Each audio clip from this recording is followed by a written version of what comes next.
صدق الله العظيم.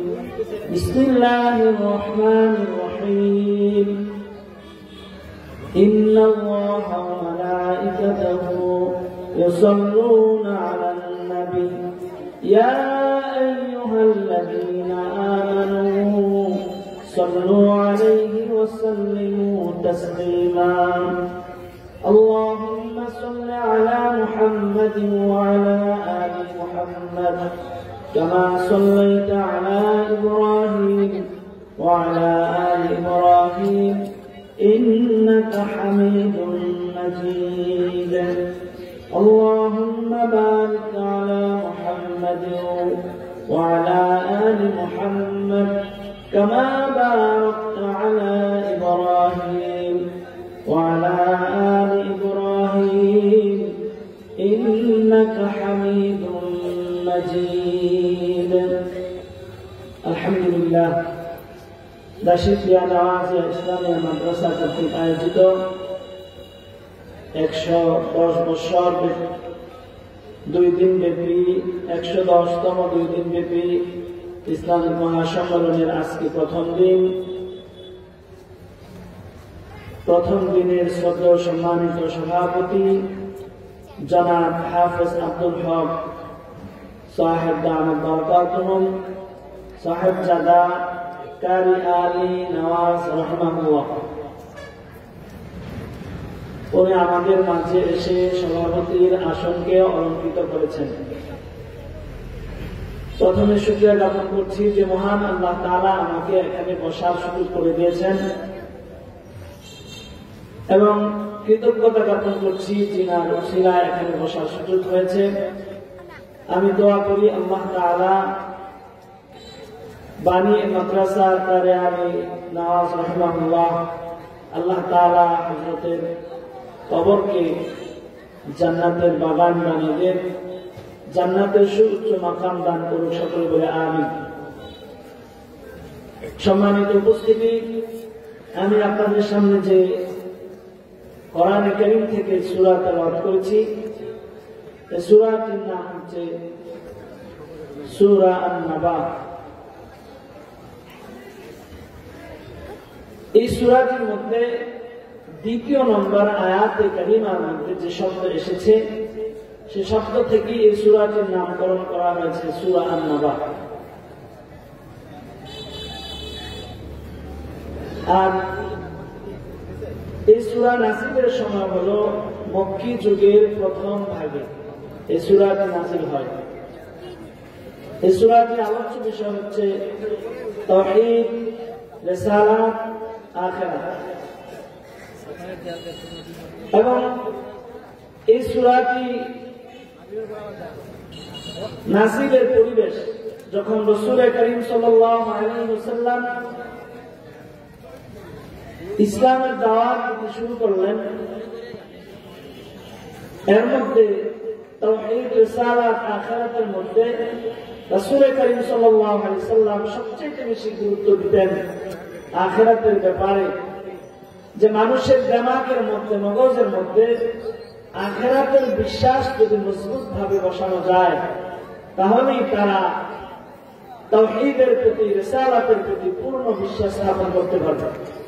আর আখিরাতের প্রতি যদি পূর্ণ বিশ্বাস ও ইয়াকিন স্থাপন না হয়, এই দুনিয়া হচ্ছে সুন্দরে, রসে, রূপে ভরপুর। এই দুনিয়া আমাদেরকে টেনে এমন ভাবে ধরে রেখেছে যে আখিরাতের প্রতি যদি পূর্ণ বিশ্বাস আমাদের স্থাপিত না হয় তাহলে এই দুনিয়া থেকে আমরা আখিরাতকে প্রাধান্য দিতে পারবো না।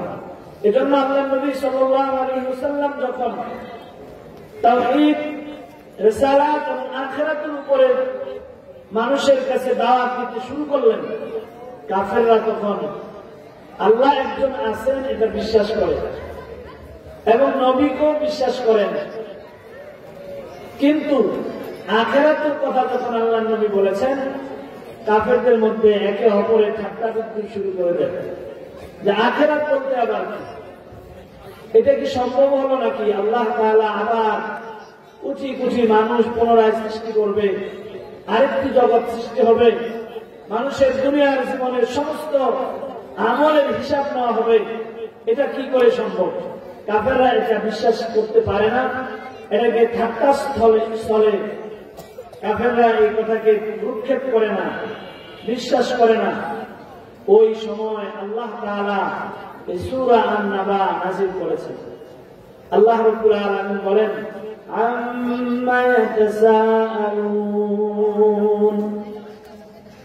আল্লাহ তাআলা বলেন এরা কোন বিষয়টি নিয়ে একে অপরকে জিজ্ঞাসা করছে।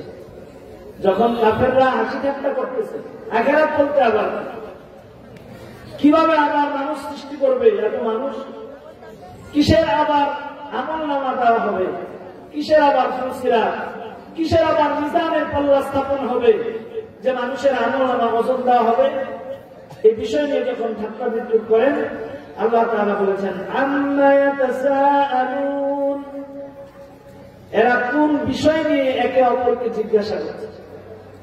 এরপর আয়াত আল্লাহ তাআলা বলেন আনিন নাবাইল আযীম, ওই বড় খবরটি নিয়ে নাকি, এরা যে বিষয়ে ঠাট্টা বিদ্রুপ করতেছে ওই বড় খবরটি নিয়ে নাকি। বড় খবর বলতে বোঝানো হয়েছে আখিরাত।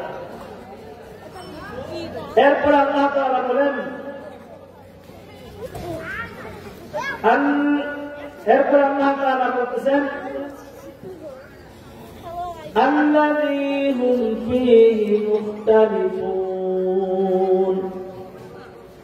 যে বিষয় নিয়ে এরা একে অপরকে নানা মত প্রকাশ করছে, যে বিষয়ে এরা নানা মত প্রকাশ করে চলেছে। আল্লাহ তাআলা বলতেছে যে আখিরাত বলতে কিছু নাই, এরা যে বিষয়টা নিয়ে নানা মত প্রকাশ করতেছে এই প্রেক্ষিতে আল্লাহ তাআলা এরপরে আয়াতে বলতেছেন কাল্লা সায়ালামুন, আল্লাহ তাআলা বলেন কখনো নয়। কাফেররা যা মনে করতেছে আখিরাত বলতে কোনো কিছু নাই, কাফেররা যা মনে করতেছে আবার আরেকটি জগৎ হবে, আল্লাহ তাআলা পুনরায় মানুষ সৃষ্টি করবেন, আল্লাহ রাব্বুল আলামিন মিজানের পাল্লা স্থাপন করবেন, ফুলসিরাত পার হতে হবে, আমলনামা হাতে দেওয়া হবে, এই বিষয়ে যখন কাফেররা বিশ্বাস করতেছে না আল্লাহ তাআলা বলেন কাল্লা, কখনো নয়। তোমাদের যে চিন্তা চেতনা, তোমাদের যে ভাবনা, এটা তোমাদের সম্পূর্ণ ভুল ধারণা। সায়ালামুন, অতি শিগগির তোমরা জানতে পারবে যে এটা চিরন্তন সত্য। আল্লাহ তাআলা কিয়ামতের দিন তোমাদের সেই বিষয়ে জিজ্ঞাসাবাদ করবেন।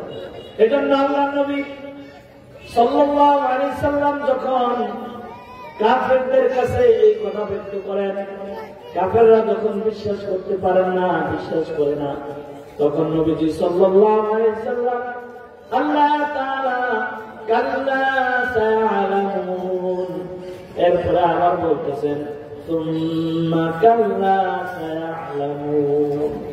আল্লাহ তাআলা বলেন, দুইবার করে তাকিদ দিয়ে বলেছেন যে অবশ্যই আখিরাত আছে। তোমরা যা ধারণা করতেছ এটা মোটেও ভুল ধারণা। তোমাদের আখিরাত তো হবে, তোমাদের অবশ্যই জবাবদিহি করতে হবে, তোমাদের আমলনামা দেওয়া হবে, মিজানের পাল্লা স্থাপন করা হবে। কিন্তু আজকে আমরা আখিরাত ভুলে গেছি। তো আল্লাহ তাআলা আমাকে সঠিক কথা বলা এবং দ্বীনি সহিহ কথা বলার জন্য তৌফিক দান করেন। আপনাদের কাছ থেকে আমি দোয়া চেয়ে আমি আমার সংক্ষিপ্ত আলোচনা সমাপ্ত করলাম। ওয়া মা তাওফীকি ইল্লা বিল্লাহ। আসসালামু আলাইকুম ওয়া রাহমাতুল্লাহি ওয়া বারাকাতুহু।